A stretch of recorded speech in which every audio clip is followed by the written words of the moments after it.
Hi, I'm Elizabeth Hill-Scott from Britpolitics.co.uk. Let's get started.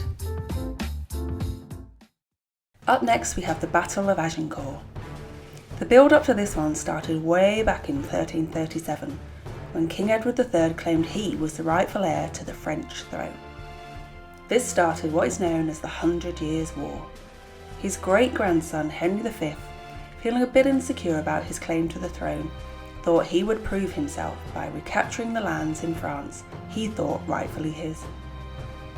On the 25th of October 1415, a small army won a miraculous victory at Agincourt. They were heavily outnumbered, they were tired and short on food, yet they took down the French nobility with a good defensive position, better tactics, a surprise attack, and by having more archers than the French. It worked out well for Henry. He survived. And when he returned to England, people believed God had granted him victory because he was the true king. This battle became one of legends, and even a Shakespeare play. Thanks for watching, and if you take a look at Britpolitics.co.uk, you'll find hundreds of resources to help you learn about British politics and history. Plus, I cover writing, revision, motivation, and exam tips. There's lots of links in the description below, and you can mostly find me on Instagram at Elizabeth_Britpolitics. Bye for now.